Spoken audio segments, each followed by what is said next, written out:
Welcome to the Higher Love with Megan podcast with me, your host, Megan Cooper, a holistic coach and trauma-informed practitioner. This podcast seeks to break out of the echo chamber of societal narratives that perpetuate our institutions and challenge the status quo of wellness and beyond. Join me as we decolonize our minds, address and use our privilege, and prioritize inclusivity.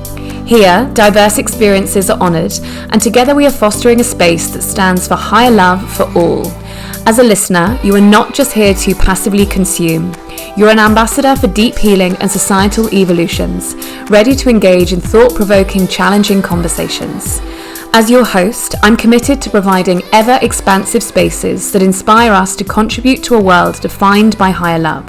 Thank you for joining me on this journey.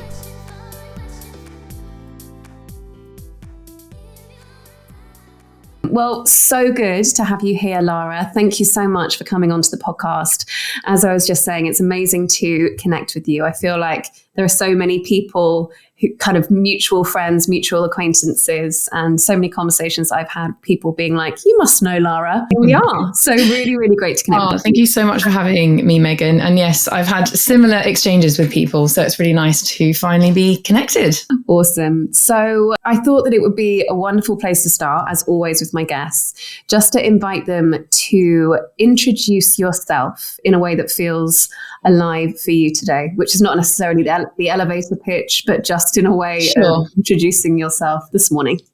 Yeah, great. So we're going actually through a bit of a rebrand at the moment. And what's been interesting, and I know we're going to get into this, is how much more aligned I feel with the introduction that I make now. And it's very simple.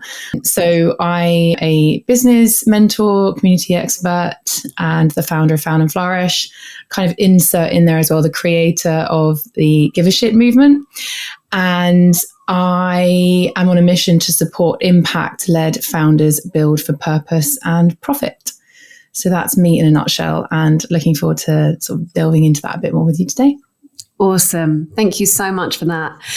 And I would love to ask you about your collective vision for the future of business leadership.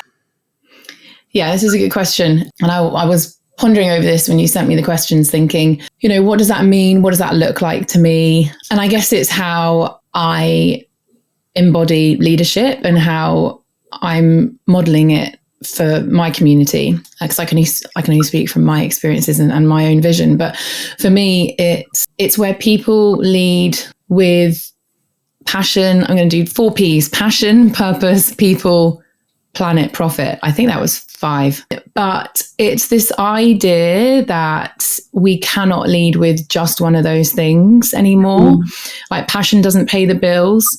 Profit doesn't protect the planet. When we're focusing on just one of those things, there's a compromise. And so really, like, what I'm trying to kind of dispel, simplify, and make like really accessible is this idea that you can build a purposeful business that provides you with profit, a revenue stream or multiple revenue streams that allow you to live the life that you deserve to live, whilst having money to be able to reinvest and redistribute to the people that need it and to the causes that matter most.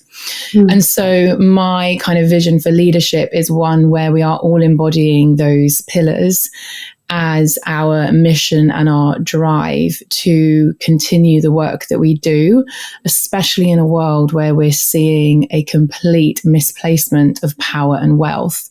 So I talk about we need more money in the hands of good people. We need to redistribute power and wealth, and we need to flip the narrative on what a successful business owner looks like, and also what kind of business owner is going to stand the test of time, because we're seeing a lot of lunatics right now, for lack of a better word, running the country, the world, prioritizing, profit, money, power, ownership, colonialism, all that kind of stuff. And it's not sustainable. There is a rise that's happening, that there are people talking about revolutions. I mean, there have always been revolutions, but there's this idea of like a massive pushback. And this is not sustainable. It will not last. It's like a fad. It's a phase. And, at some point we'll see this world crash down and hopefully be rebuilt for the better. But I think it's also about appreciating what sustainable entrepreneurship and what sustainable movements and change look like that supports the infrastructure and the like foundations of the world that we live in. I could talk about this all day, as you can tell, so I'm going to stop there. Awesome. Well, we can definitely talk about it for the next hour, for sure. There's something that I want to pick up in what you just said, really talking about sustainable leadership and sustainable business. Yeah. But perhaps before we go deeper into that, I would love to just ask you kind of how your business started and perhaps how it used to look versus how it looks now, just to give people an idea of what that is for you. Yeah, of course. So I originally started a completely different business. So I'll just give you a bit of background into that first. So my background is in like media, marketing, events, social media, sales, quite a few things. Like I was definitely a jack of all trades, which I now realize is an asset, a skill, a superpower. But I burnt out working in the media industry after, I don't know, was it 8-10 years? It felt like a long time. Until eventually I burnt out and I quit my job just before I turned 30 and decided enough was enough. I needed to do something that felt fully aligned. I was really suffering with my mental health. I had depression. I didn't really recognize who I was anymore. And I was like, this just cannot go on. And as someone who has always been really intrinsically motivated by doing the right thing, I knew that the only thing I could do in this situation was to walk away and figure out what was next for me, because whatever was happening wasn't working for me anymore. And so I wrote a list of all the things that I loved to do, the things that I was good at, and that I had a passion for. And I've always been someone that people come to for advice on growing their business ideas, their side hustles, getting more engagement online. You know, I studied media and communication at university. I've always had an interest in social media strategy. It's something that I did during university. And as I left university, my first ever business I started when I was like 20 called Moustache Class, because I had an obsession with moustaches. I think most people did around that time, but I decided to name my whole business on that concept. And so it's been something that I've loved to do for a very long time. And so I decided to go all in on starting my social media consultancy. And I did that for a couple of years, absolutely loved it. I was like, why did I not do this sooner? And then I got pregnant with my son, Bodhi, my first child. I have two now, Bodhi and Bella.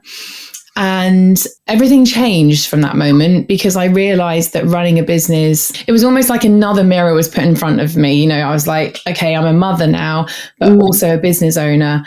I can't do this on my own. You know, I had great partners, clients, freelancers that I worked with, but I was definitely doing this on my own. And I needed community. And it was at that point I realized the power of community and how much I actually needed and craved it. And so I was like on the hunt of a community that I could be a part of. I was getting itchy feet. My son was about 3 months old. And I was like, I need to get back to using my brain in different ways. And I had a completely different perspective on things, by the way, with my second child, fully embraced being on maternity leave. But I think, you know, when you're thrown into motherhood for the first time and you lose that sense of who you are and that identity, for me, I was desperate to claw some of that back by reestablishing myself as a founder.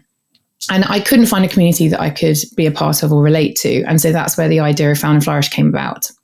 And what started off as an idea for a community, a newsletter, a couple of meetups that happened around London, soon snowballed into a full-time job where I decided to completely close down my consultancy and run Found and Flourish as a community, as an events media platform. So we ran events, we had podcasts, we had interviews, blogs, articles, running events all around the country. We grew really quickly. And yeah, I realized that this was like an all-in kind of thing that I'd fully committed to. And this is also when I hadn't applied the working smart, not hard methodology or the VIP methodology, which I also use today, which I can go into, which is all around getting visible, having impact and making profit. And so I was probably prioritizing one or two of those things at the time, working my ass off and burning out again.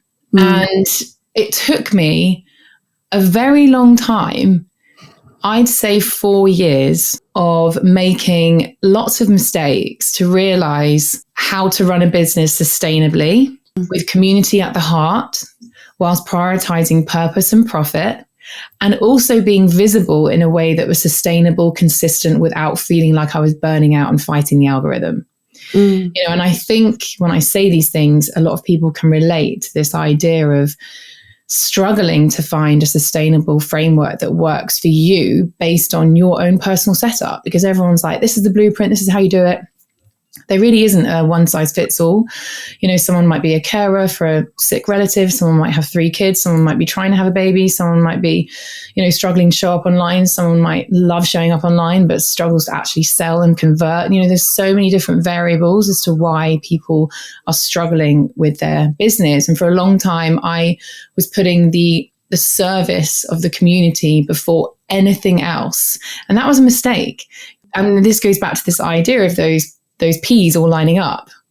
We need to prioritize all of those things if we're going to run a sustainable, enjoyable, profitable business. And so where I am today, just to answer your question in a very long-winded, round way, is, I went from kind of stabbing in the dark with everything I was doing and just saying yes to everything because opportunities were coming up. The community was growing and I was very reactive, which I do feel like most people are at the beginning of their business journey, to now being super intentional about who we work with.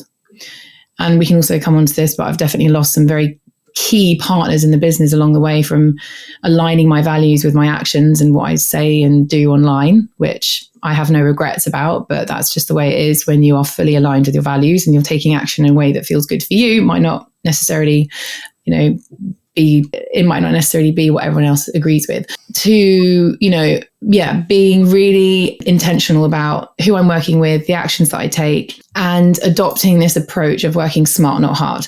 So what we do with our community, which is a small but powerful part of Found and Flourish, is that we have events on a regular basis that happen to support people with that kind of VIP framework. So it's either, how can we support you getting more visible? How can we talk about you having more impact and articulating that impact in a way that's going to resonate? And how can we support you making more profit, more money?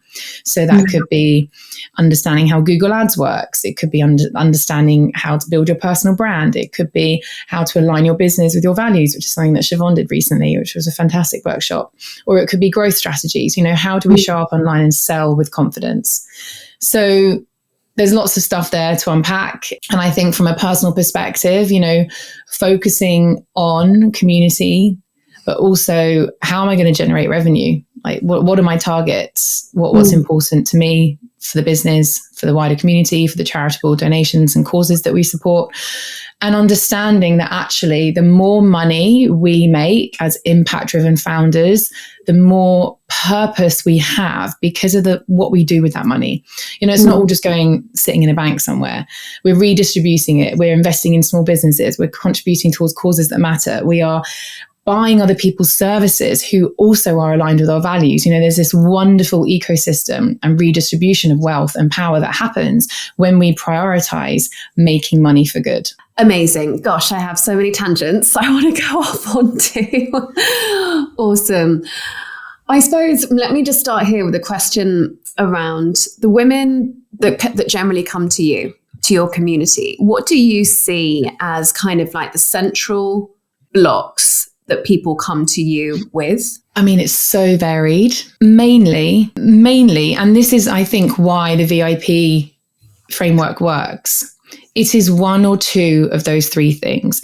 It's I'm not visible enough. Like, I'm doing really good work and the work that I do is, great and impactful, but I'm just not being seen. I'm fighting the algorithm. I don't know how to connect with people in a way that really resonates with them, or I'm not making enough money.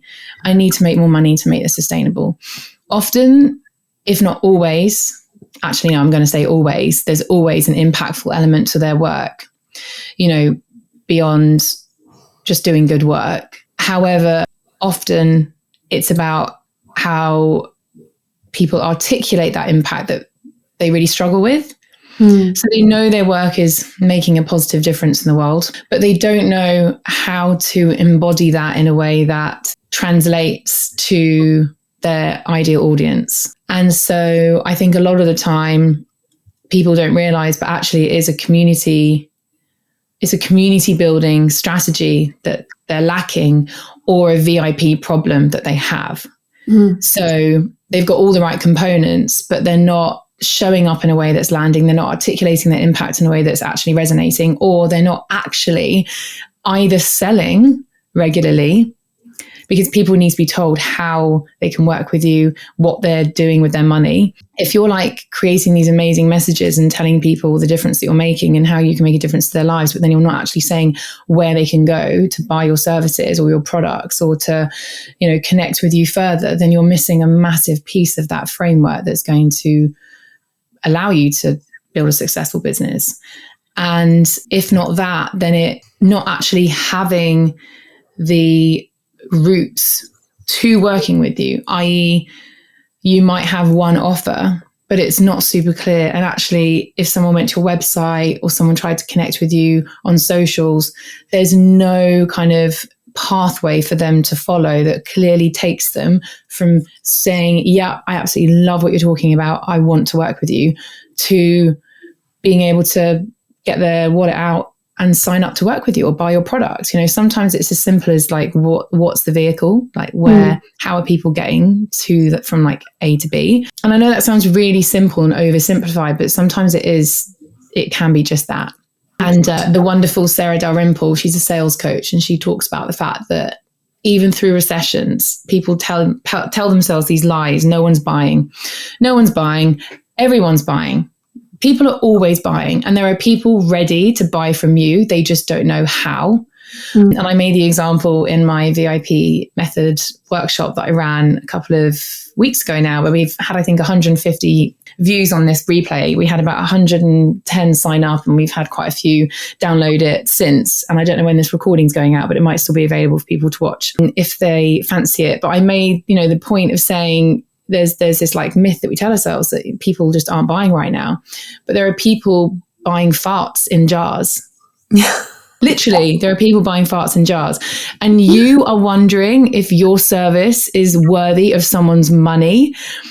It's about having this reframe and understanding the value that we have to give. And just on that, I was reflecting this morning about why we see so many purpose-driven people struggling to fairly value their work. So, you know, they're grossly undercharging, they're undervaluing themselves. And often it's because these people really value the external factors of life and the world and nature and the beauty of, you know, the natural world and community and all these things that we hold at such dear value.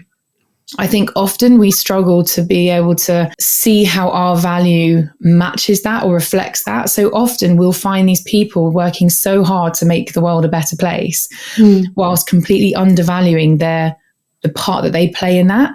And then you have people on the other side of the coin who couldn't give a shit about people, purpose, planet, you know, all the things that the rest of us do. And yet they overinflating their value and their worth and making a ridiculous amount of money and then pumping it to things like going to live on Mars and digging for more oil and putting power in the hands of people who absolutely shouldn't have it. And so I think there needs to be a shift in narrative and a shift in mindset when it comes to the work that we do. And I do not think for 1 minute that you need to be saving the world to have a positive impact. And I think that's the other thing. We need to understand that positive impact can be those tiny steps that you take to increase your prices, convert more people, and then contribute back into the causes that matter.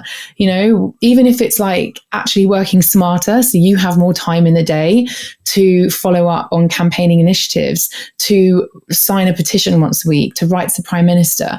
You know, there's so many ways that you can have a positive impact without putting your hands in your pocket. But the idea is that we redistribute that wealth and power by flipping the narrative and understanding actually the value is in completely nailing this approach of people, planet, and profits. We have to have all three of those if we're going to survive. Otherwise, there will continue to be a divide, and the rich will get richer, and the poorer will get poorer, and everyone down here is going to really care about what they're doing but not making any money, and then everyone up here is going to be like flying to Mars and controlling the whole of the planet, sitting on 1%, sitting on 99% of the world's wealth. Riddle me this. It's just nonsensical. And I know that sounds quite extreme, but if you look at where we're going, that's where we're going unless things change. And just to put a positive spin on this, I do see that change happening. And like I said at the beginning of our conversation, I do see a pushback. I do see movements of like revolution and people saying this cannot go on.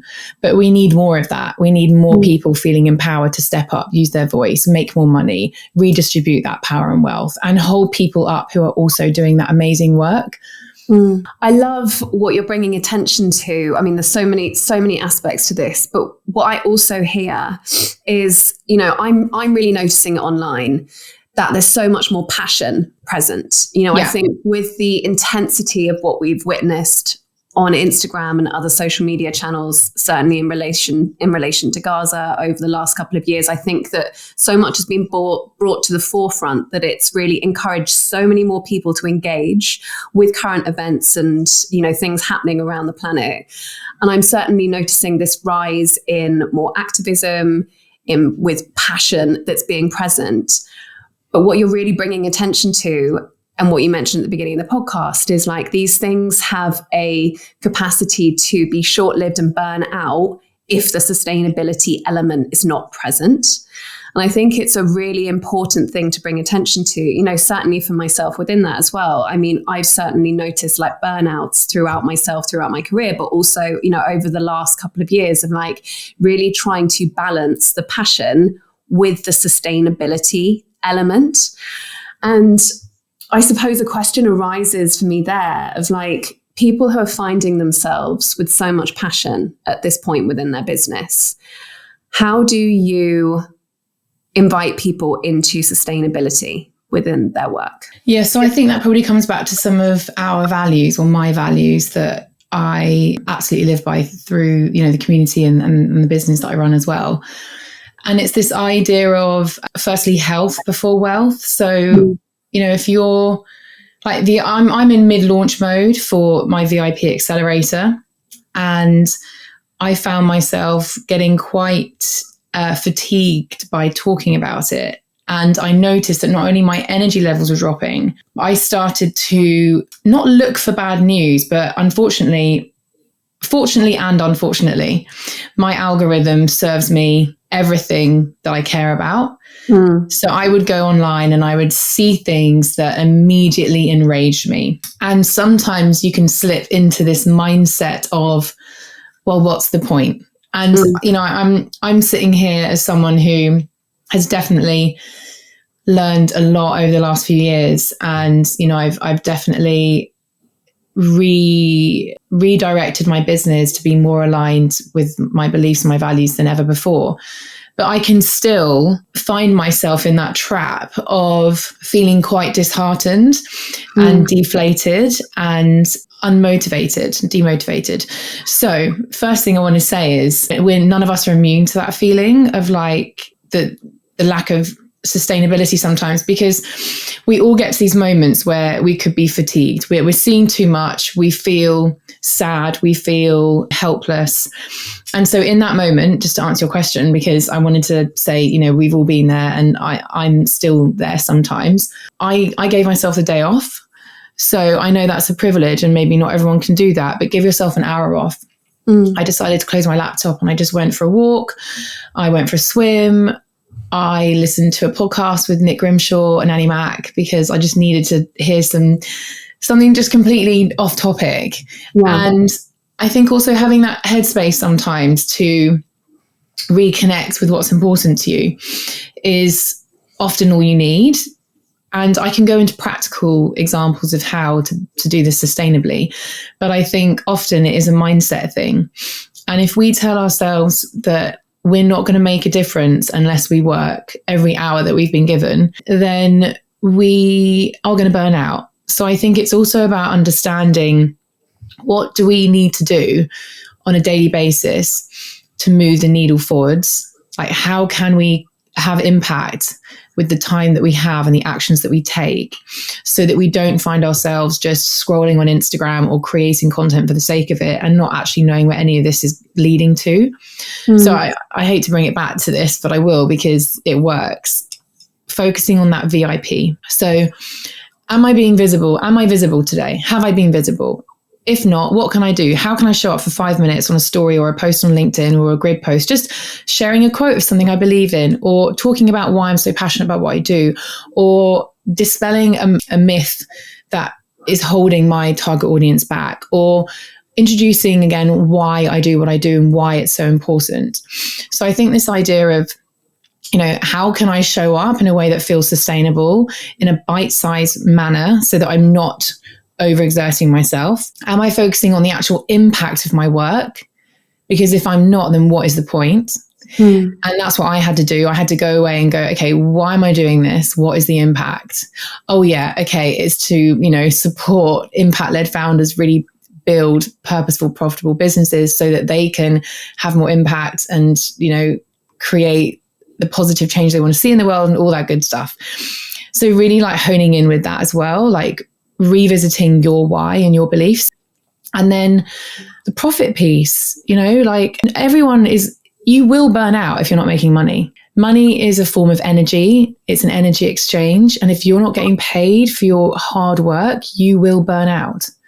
And I think that I would attribute a lot of my burnout initially when I started the business to that, because I wasn't prioritizing profit. I was just give. Community, forgetting that actually that was not sustainable. And you have to have those three elements to build a sustainable business. Of course, there are things wrapped around that as well, like the health before wealth. How are you taking yourself out of work to top up that cup, to feed your inner soul in a way that is required to have the energy to move forwards with the work that you're doing?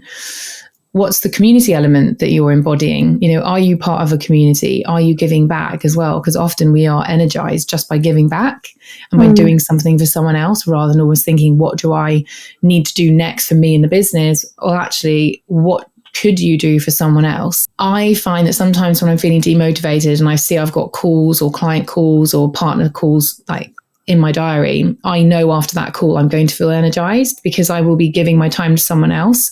And that often gives us perspective on things that we lack when we're so, focused on the internalized stuff. Does that answer your question? Absolutely. In so many wonderful ways. Great. A question's really arisen for me about visibility, because over the last couple of years, I know that my account, by which I mean my Instagram account, has been shadow banned continuously, talking about things that matter to me. I know that multiple women within my sphere, within my community, have also experienced the same, whether they are talking about current events, whether they're talking about women's body empowerment. And a question arises there for me of how do we balance committing to our values and talking about the things that are important to us against the fears that can arise about, am I going to be visible because I could just be shadow banned? Yeah, and this is such an infuriating topic that I actually heard Jamila Jamil talk to Paloma Faith about. And it was so interesting because she obviously, succumbs to the I'll go daddy, I think she calls it. So she gets her boobs out every now and again. Not literally, but she'll shake her cleavage and then she'll have a message written across her tits or something.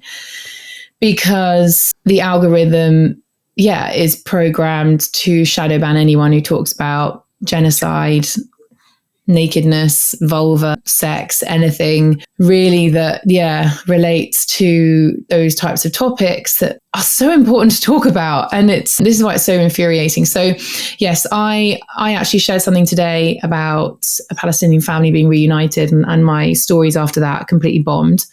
So, I'm again not immune to that, and I've experienced that so much, and it's so frustrating as well, because this often happens to people who have really important things to say, things that other people should know about, and we have to accept that that's the reality that we live in if we're going to be posting on those channels.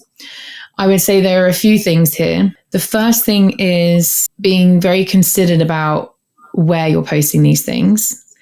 and knowing that you cannot rely on one platform, especially if that platform is owned by Meta. So I have blog is such an old school term, but I have a Substack where I talk about things and I signpost people there so that I can be a bit more explicit and go into detail about things, knowing that there's an engaged group of people that will see my emails every time I write about it. And so that's one way. Having your own community and accessing like your community beyond social media platforms is another way. When it comes to sharing on social media, I understand there's a fear of, well, if I share that, I'm not then going to be able to engage people in the business side of things.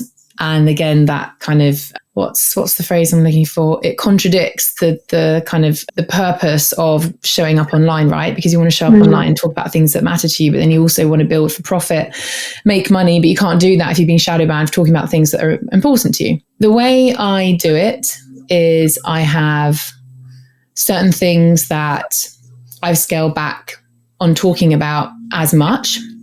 I still talk about things. I talk about the genocide in Congo, Sudan, Gaza. I'll share stuff about Trump and Elon Musk being twats, and, you know, the importance of media literacy and being an active participant in social media rather than the passive one, because all Meta wants you to do is become another, like, you know, algorithm playing cog in his massive machine, money-making machine. You know, I will talk about all these things, but I will also marry it up with other things that I want to share that I know probably will get more engagement.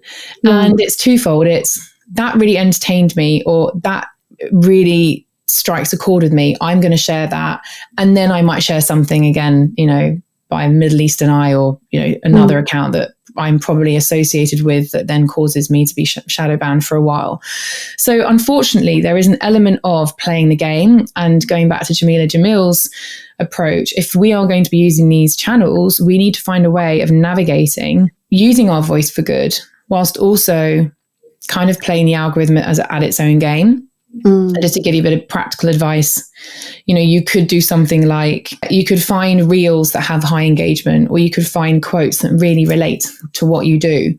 And you can share those semi-regularly in and amongst the other stuff that you're talking about. Because if people connect and engage with it, the algorithm will be told to share it with more people. Yeah. Yes, my stuff, my activism-esque stuff definitely either gets less engagement or zero engagement, but people still see it at least. And I still feel better having at least shared something. But let's not get complacent.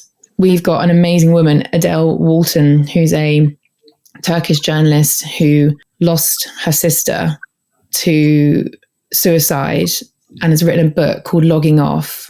And it's all around the power of these like tech bros and social media platforms. And she's actually campaigning to change policies at government level, which is incredible. We're interviewing her at our Empowering Voices event in Brighton. Yes, can't wait. On the 20th of March. It's going to be so good. And she talks about the fact that activism is not sharing a post or a story and saying, right, that's it, back to my life, back to my IRL life. It's so much more than that. So you can be visible and talk about what you do and prioritize your business and the impact you're having and the money when you want to make, whilst also getting involved in campaigns, sharing links via WhatsApp and emails to signatures that need to be signed, contributing towards charities, elevating other activist voices rather than using your own, because that's still using, you know, your platform. So I'm not saying replace other people's voices with your own, but if you're ever unsure of how to show up and you desperately want to say things, share what other people are talking about and start to build your confidence that way. And unfortunately, it is a little bit about playing the game. You know, we worry about judgment. We worry about backlash. We are conditioned to be palatable, and, you know, we have a scarcity mindset. If I speak up, maybe I'm going to lose my clients. You know, these are all such normal things to worry about, but they are also things to overcome. And often it's things like getting rooted in your why, building a resilient community around you so you feel held and supported in those moments. Also, maybe detaching yourself from being liked. You know, when I stopped caring about what people thought of the way I came across in my stories, I felt 100% more liberated and confident in how I was showing up, because I was also aligned with what I genuinely cared about. And then I was like, how did I spend so long not talking about this stuff? And the biggest breakthrough was when I started doing it on LinkedIn, because that's usually the platform that people go to last, because they're so worried about their like ex-boyfriend, ex-boss, ex-colleagues judging them, but as soon as you can overcome that fear or that need to be liked, I think it's a big game-changing shift. It's interesting, that one, isn't it? Because I remember a couple of years ago, I posted about a Swim with Gaza event that I'd been to, and somebody sent me a DM, vicious trolling into my DMs about it. And I felt quite like, I don't know what the word is. It impacted me negatively. Whereas the other day I got a notification that somebody had commented, X on my post and X on this, and DM'd me about, all sorts of trollingness. And I just looked at it and I was like, oh, block, like delete. Nice. And what changed? What was the difference? I think there's something about like, firstly, just putting in the reps of just continuing on. And, it's that like muscle memory of just like posting once and then like, you get a bad thing. It's like, okay, I'll go back in again. That like titration method of like little bit more at a time. 100%. And I also think that there is something around, and, you've spoken to this, connecting with your own values so significantly and your own why, your own intentionality, and something that is impactful and meaningful for me that I believe in, that I would like a cross that I'd happily die on, let's say. So then if somebody else comments something like towards it, I'm just like, I don't care. Yeah. Does that make sense? 100%. And that's what I meant when I said, really doubling down on your why. Like when you know why you're doing something, if someone challenges or questions that, you're like, meh, I'm so deep rooted in what I do and why I do it. I don't care that you disagree. And just on that, I mentioned at the beginning, I lost our biggest venue partner, who was basically providing us with free venue space across the country. Wow. Because they happened to be Israeli and they didn't like what I was posting about. And had that happened 3 years ago, I probably would have been distraught. But then maybe 3 years ago, I wouldn't have had the confidence to do what I do today. But I genuinely was like, if that's what it takes to be aligned with my values, that's what it takes. I didn't even second guess my actions. And that's huge, because it was a big partnership that we've had since day dot. They were the first people that we ever worked with. And like you say, if we're deep rooted in our why, we've strengthened our nervous system, activism, leadership, visibility, it takes energy. So prioritizing self-care and grounding practices to sustain our voice for, the long game. And this is going back to the sustainability piece. How can we do that in a way that permits us to show up regularly, even when people are telling us we're wrong or they don't want to work with us anymore? Yeah. And it's also about normalizing discomfort. Growth requires discomfort. So the first time you speak up, it might be terrifying, but then the 10th time, it's a little bit easier. And then the 100th time, you're leading a movement. So I think you're absolutely right. And it takes bravery to want to be a part of a movement.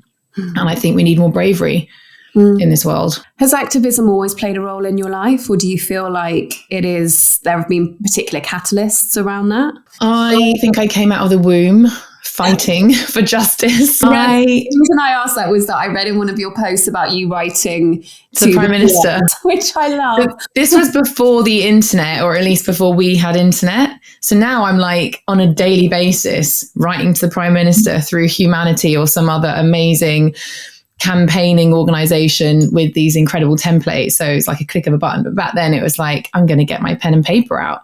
I'm going to write to the PM about seeing the misuse of beds in Afghanistan. I saw, one of these like RSPCA type adverts, and I was like, that's horrible.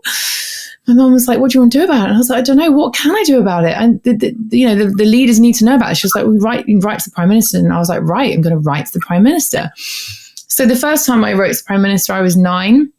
But I've always been, I don't know if rebellious is the right word, but I've definitely rebelled against every system I've been in. Threatened to be kicked out of school multiple times. Luckily, I had really lovely teachers that believed in me.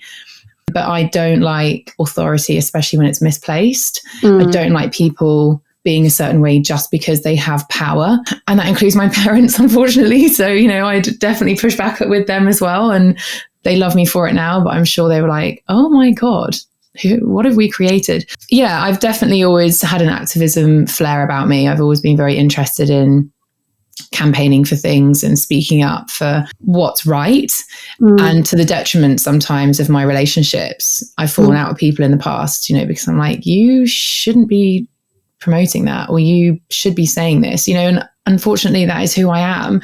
And I'm working at not doing the whole shouldn't thing. But often I find it, I wear my heart on my sleeve. I'm neurodivergent. I use my mouth before my brain, which has got me into a lot of trouble.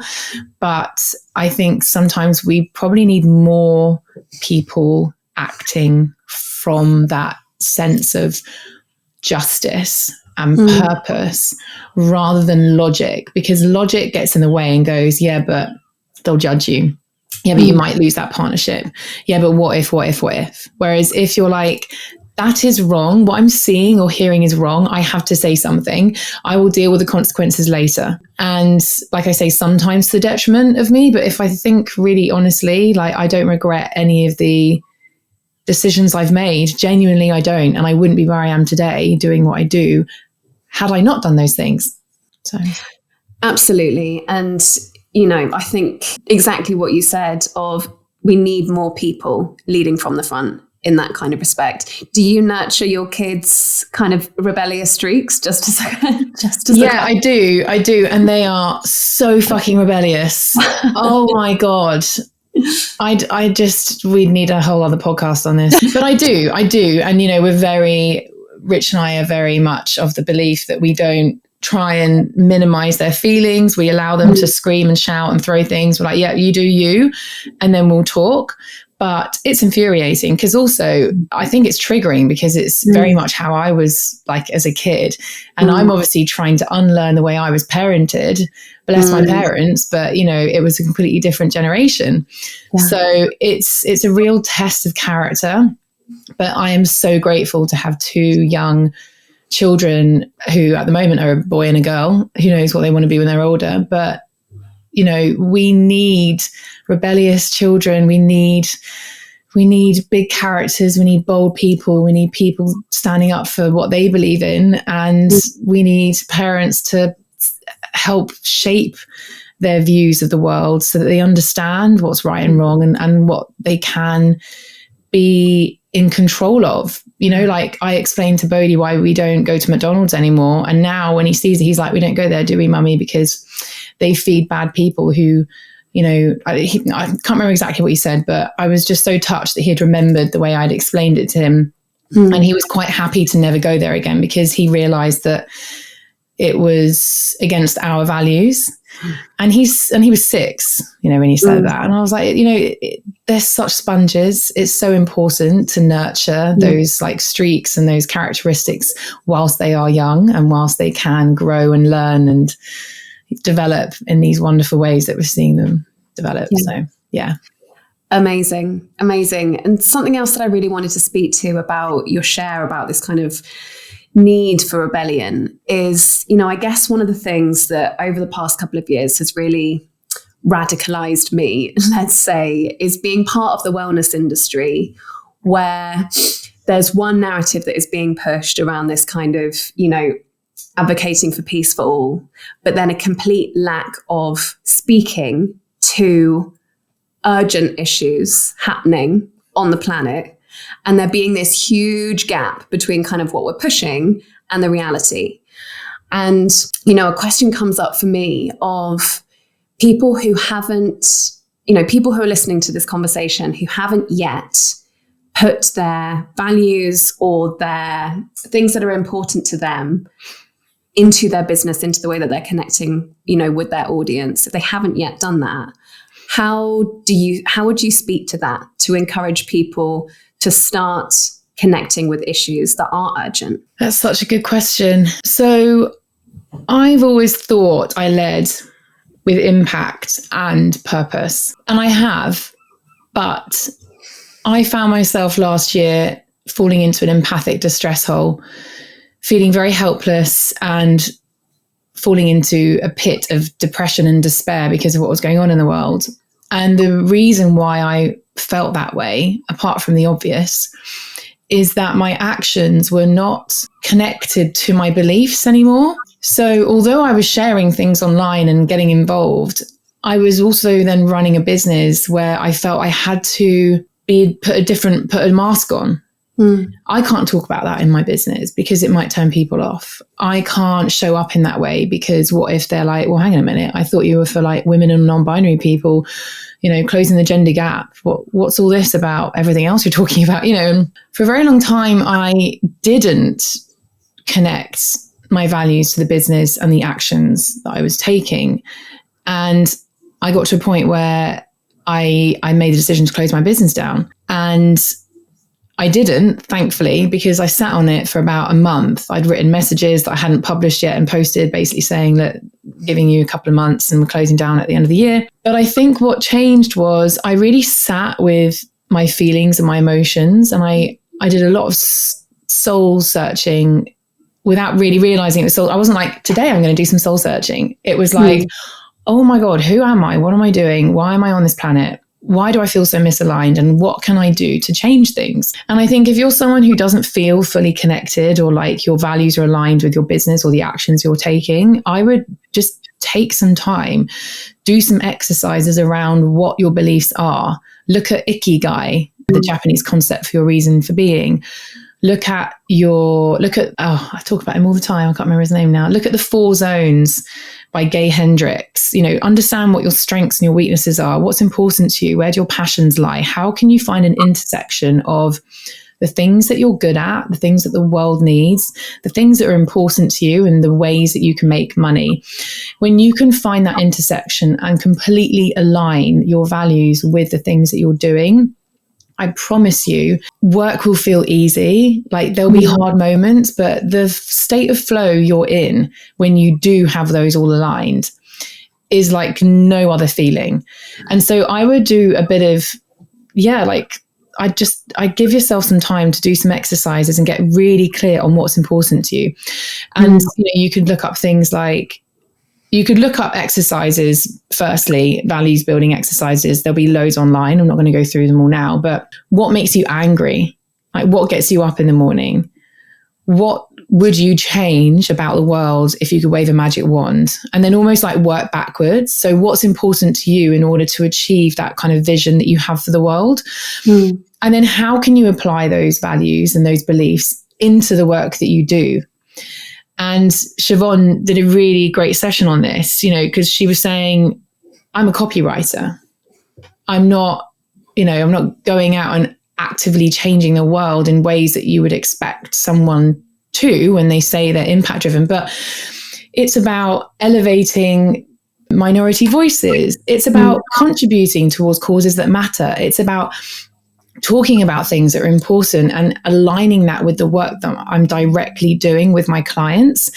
And often like all of that stuff becomes a lot clearer when you do that initial values work of what's important, how do I need to show up in the world, and how am I going to go to bed at night and feel like I've been completely honest with myself. Because I think for me, for a very long time, I felt like I was wearing a mask and I felt like I wasn't honoring the feelings and the values that I had to the level that I wanted to. Yeah. Does that answer your question? I hope it does. I'm happy to if anyone wants to send me a DM or get in touch, obviously more than happy to go into this in more detail and help people directly.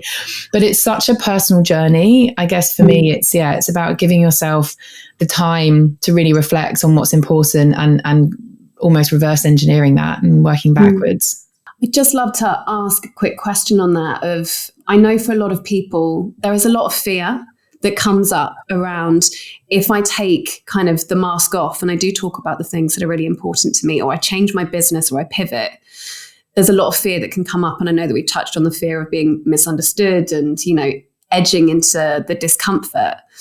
But speaking more to the fear of potentially this concept that people might have of like losing stuff within your business, losing clients, losing partners, which you've spoken to already. Can you just speak to that? So do you mean in terms of having almost like a scarcity mindset? No, sorry. What I mean is like if people are really wanting to centralize more about their values within their work and around activism, but there's a fear of, will I still have clients? Might I lose like a partner that I have within my work? How would you speak to that fear that might come up for somebody? So I would describe that as a scarcity mindset issue, right? Because you're thinking, if I show up like this, there won't be, clients will leave, people will judge me.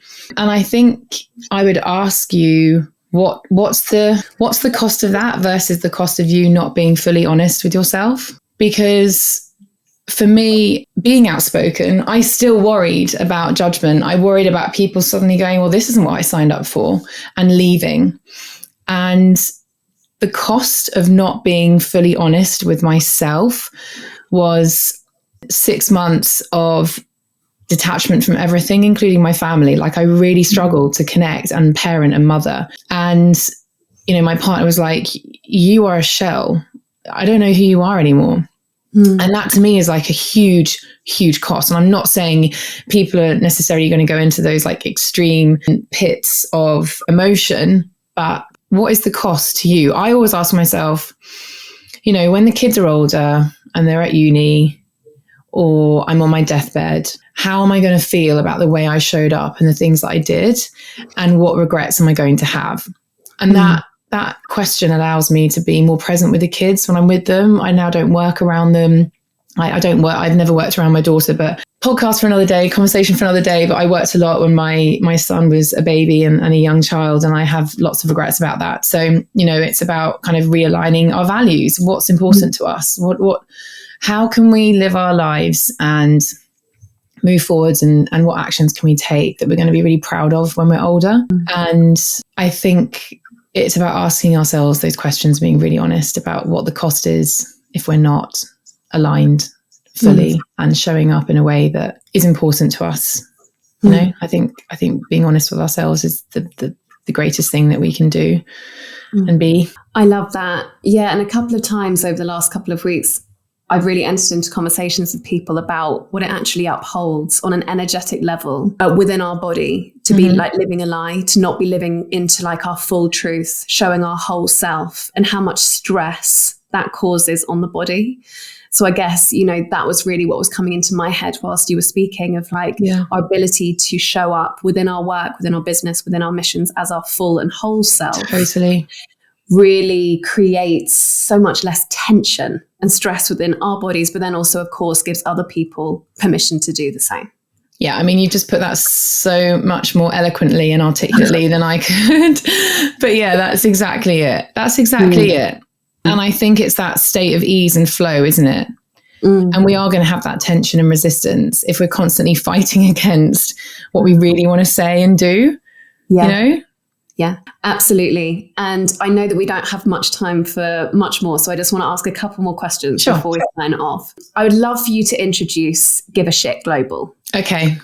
Well, this is going to be hard to do in a succinct manner, because we are going through a big rebrand at the moment. Don't worry.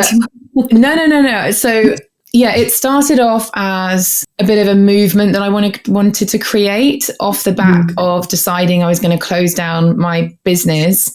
And I was like, we just need to create a movement of people who give a shit. And there are plenty of movements already happening out there. But I wanted to share my own views and opinions and beliefs, because every time I shared something on social media, there was so much resonating that was happening. And I was like, we need to have a space where we can carry on the conversation. So we launched our initial event all around showing up and building for purpose and profit. So we had two amazing women, Tammy Thomas and Sarah Dalrymple, talking about aligning our values and our mission with our work, but also making a shit ton of money as we do it.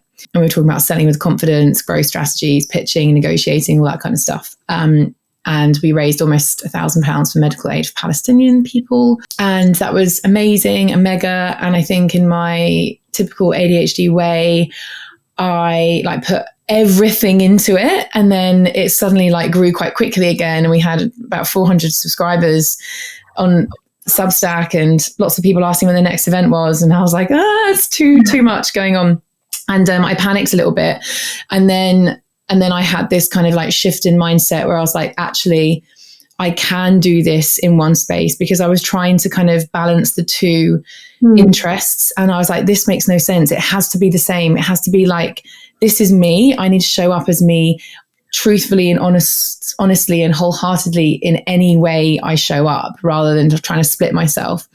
So now Give a Shit is media of Found and Flourish.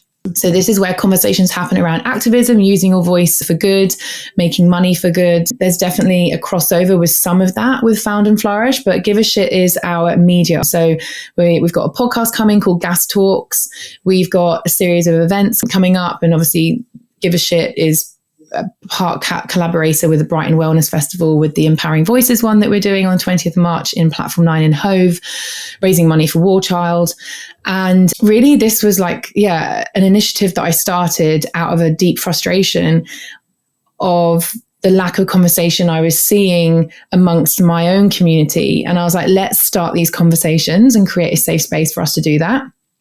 And now I've decided that that is still absolutely what we're going to be doing, but it's going to be within the Found and Flourish community, which feels really powerful as well, because again, it's me owning the space and saying, this is me wholeheartedly. And this is where we're going to have those conversations. This is where the community happens, where we're going to be building businesses and talking about growth strategies. And it all just makes so much more sense. So again, not very succinct, but that is how Give a Shit came about. And I'm really excited to be doing more with it this year. Awesome. And, so much within this conversation, Lara, I love how you've basically brought attention to creating sustainable businesses where we do get to be passionate about the things that we are passionate about, but then also giving permission to, of course, we need finances to support ourselves long term, because I think that people can often see that we either get to have one or the other. Yeah. Really giving permission to both of those things and creating sustainable movements forward, because I love what you brought attention to at the beginning of the conversation too, that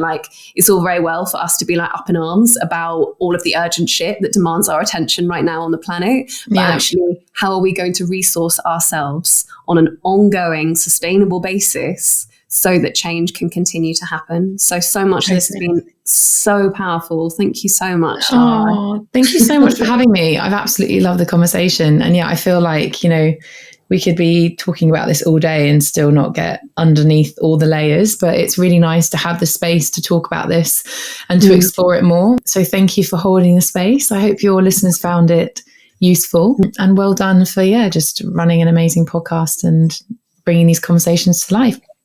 Thanks so much, love. And I would love also for you just to let people know how they can get in touch with you, what you have going on. And also, one thing that you talk about a lot is this, no one is an island, is what you say. And I love how you're bringing people together in various community spaces. So if you could just tell people how they can connect with you. Yes, with pleasure. Thank you. So no one is an island. We definitely don't think that you need to have all the skills, all the knowledge and contacts to build successful businesses, and no one at the top has done it on their own. So we very much put community at the heart of everything that we do. So we've got Found and Flourish, which is a platform for purpose-driven founders who are also prioritizing profit. So like I said, we have those VIP pillars with events, content, support, resources there. We also have the Give a Shit movement, which is the media arm, which you can search for on Substack, Give a Shit. We've got a series of events happening that you can find on the foundflourish.co.uk website. And then feel free to follow me on socials at Found Flourish, and my personal, which is at Lara_Sheldrake. And if you're looking for business mentoring or any support, or just want to send me a DM, then drop me a message on Instagram and I would love to help. Awesome. Thank you so much for this conversation, Lara. Pleasure. Thank you, Megan, for having me. Thank you for listening. It's great to have you with me on this journey towards higher love for all. Our time is our greatest commodity and gift, so thanks for investing it in yourself and sharing it with me. Please do take a moment to rate and review the show, all of which enables more people to find me and for me to connect with more great guests each week for both yours and my enjoyment. All links, references and contact information is detailed too within the show notes. And I always love to hear your feedback, so feel free to hit me up on my Instagram at higherlove_with_Megan or via my website higher-love.com. Send your takeaways, and if you enjoyed this episode, please share or send on to someone else who would benefit. Until next time, big love.